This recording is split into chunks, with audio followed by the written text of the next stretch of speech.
So hello, ito po yung project namin sa CPE 351 namin laboratory. So entitled siya na USB powered TTL digital logic probe with 16-bit memory using shift registers. So yung shift registers dito yun yung ginamit naming memories. So in this case, ginamit namin yung 74595 na shift register. Yung 595 na yun may 8-bit register each. So, bawat panel ng registers namin is may dalawa. So, ito yun. Ito yung sa high panel, ito yung sa low panel. So, pag nag-shift ng data, malalaman na shift register kung high siya or low by using inverters do sa logic probe namin. Andito siya sa schematic. So, ito yun. So, yan. Input inverter. Nakarekta siya dun sa input. Kasi tinanggal namin yung buffer. And then normal sa ang pinaka importanteng part sa lahat is yung logic probe circuit. Ito yun.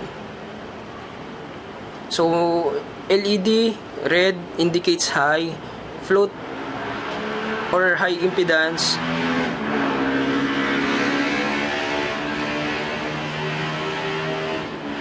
Tsaka low function. And then itong maliit na IC na to is just a 555 timer na naka-configure na para magbilang siya from 0.5 Hz to 1 Hz pero tumataas pa siya hanggang 3 to 4. And then next is the clock stop function or SR flip-flop na ginamit namin para i-activate yung or i-deactivate yung clock para mag-stop or mag-shift ng or mag-stop ng function dun sa LED arrays. So ngayon de-demonstrate na ng partner ko yung paano gumagana yung project. Sige pre. Ayun, so una, sasaksak muna natin yung circuit dun sa provided na USB dito sa power supply. Ayan.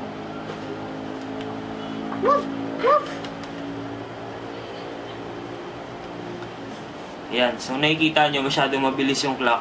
Pwede natin siyang pabagalin gamit itong nakalagay na potentiometer. Ayan. So meron kaming dalawang mode sa circuit na to. Yung unang mode is yung nagpo-function siya as a simple or ordinary logic probe. Kailangan mo lang pindutin to. Ito pala, itong button na ito, para tumigil yung clock. Ngayon, kahit nakatigil yung clock, nagpo-function pa rin yung logic probe. Nakikita ninyo rito na naka-float siya kasi wala pa siyang nade-detect na signal. Ngayon, kapag ikakabit ko siya sa high signal, ayan, color red. Pag low signal naman, green. Ayan. Sa mode 2 naman, yan, naka-enable na yung clock. Sasabay sa nababasa ng logic probe yung clock at makikita niya na mag-shift yun dito sa mga LEDs. Ito, isang sample. Yan. Pag pula dito, ibig sabihin high din. High signal. Kapag dito naman, low.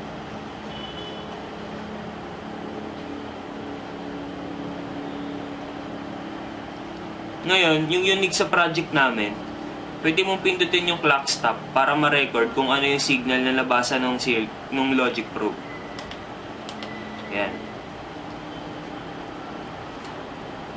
Dito sa state na to, hindi mababasa ng logic probe. I mean, hindi mag-shift sa shift register yung mga mababasang signal ng logic probe, pero makaka-detect pa din siya ng signals. Ayan. Katulad nito. Red for high, green for low. Tapos, ayan, low, high impedance. Tapos, kung kailangan mo na siyang gumalaw ulit, pinutin mo lang ulit.